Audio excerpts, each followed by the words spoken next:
Hey guys, welcome back to Mystic Matters. I'm your host Morgan Yandow from the Mystic Chamber.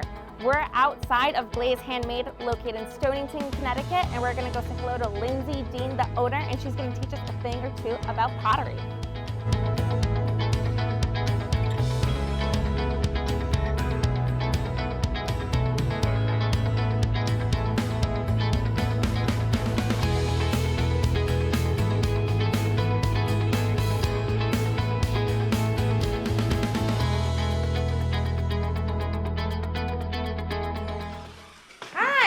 Lyndsay, right?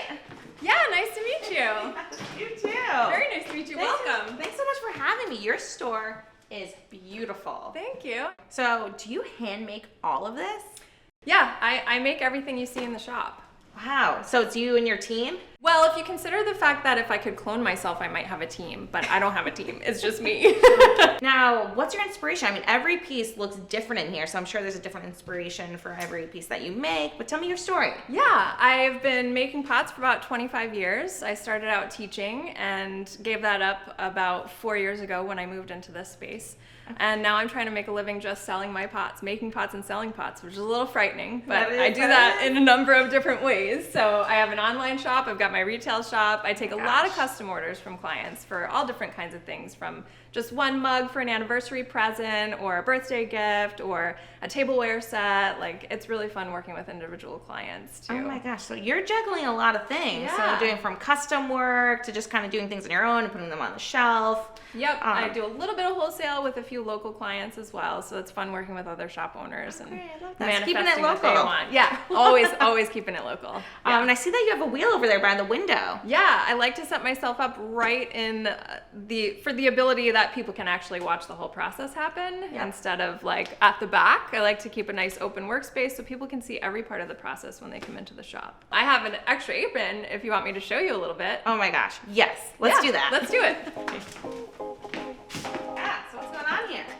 Okay, so a lot of potters throw directly on the surface of their wheel, but I like to use these bats, and so the bat pins here will help hold this in place so that it won't jump around on us. Okay. So you've got your clay all ready. Yeah. First thing you're gonna do is, much like we did on the table, just slam that clay as close to the middle of this bat as you can. All right. Go for it. That Perfect. was Nice. really loud. Like Yeah, that. but that's what we want, right? Right. That's the last little piece of aggression. Okay. So we've got a foot pedal on the floor there, typically under your dominant foot. You can move that if it's more comfortable for you wherever you need to. Okay, it's good. So before we even get too far along, what first thing you want to do is moisten your hands. Again, that word moist, right? So go ahead and dip your hands into the water.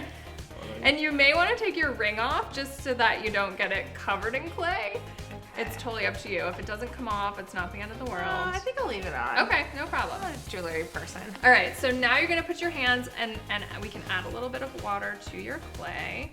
We want your hands to glide on the clay, so that's what the water is meant for. Okay. So you can put your foot on the foot pedal and just put your hands on the clay. It's not gonna fly off anywhere, but just play with the foot pedal to get familiar with the speed that you can go. Make sure my wheel's on, there we go. Perfect. All right. Right? So get yourself comfortable. You might wanna step a little closer to me. Yep, perfect. Yeah. The first thing we're gonna do is called centering. So you're gonna use the heel of your hand here. You're really gonna hear that.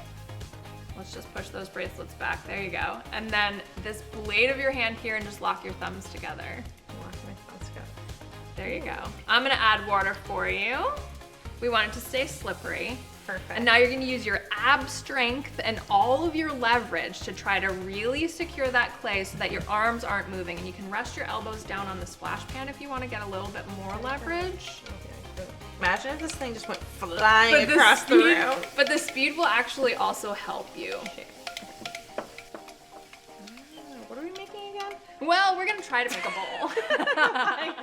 I'm not quite sure what's happening here. And centering is the hardest part of the process. Do you feel how it's getting a little bit more still? And it's getting to be more of the shape that we're looking for, which is a bit of a cylinder. You get a little mushroom here on the top, so just move your hand over the center, and we'll just take this guy off.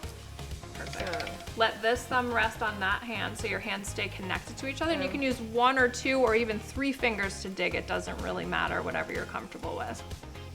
You got it. You got it.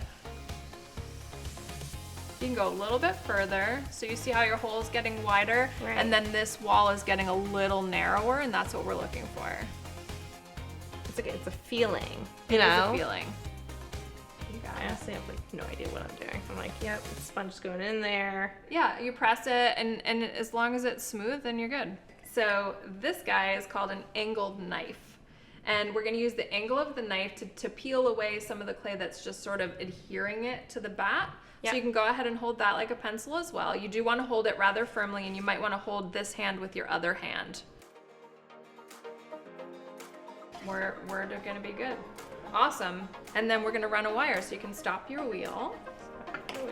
We're gonna need a little bit of water. It gives it like wheels. And we're gonna run a wire. So you wanna wrap the wire and hold it really tightly to the wheel and pull it directly under the pot. You got it. It's gonna take a little force. You do. You have it. You do. I won't let it go flying. Oh, there we go. Beautiful. And this is how I remove pots from the wheel. Very so, cool. Yeah. So Okay. you've done a beautiful pot here. Really nice job for your first Thanks. time. Yeah. Thanks. Congratulations. That's not too bad. I'm proud. Wet play Awesome. high five. It's like war paint. Totally. Lyndsay, thank you so much for having us here at the Mystic Matters. I know the Greater Mystic Chamber of Commerce and myself we are really honored to, host the show with you and do some pottery. In fact, I'm wearing it. So I know you go by the name The Vegan Potter and also Glaze Handmade. So where can people find you to, purchase this or learn from you? Sure, yeah. My website is probably the best place to go. It's theveganpotter.com or glazehandmade.com. Takes you to the same place. I've got a YouTube channel, Instagram, same handles, Facebook. I'm all over the place. Great. So, yeah. Love it. Well, everyone go online and go follow and check out Lyndsay and her store. And we're looking forward to seeing you at the next Mystic Matters. Hey guys, if you like what you just saw and you want to see more, make sure you click the like and subscribe buttons below. On behalf of everyone here at the Greater Mystic Chamber of Commerce, thank you for watching.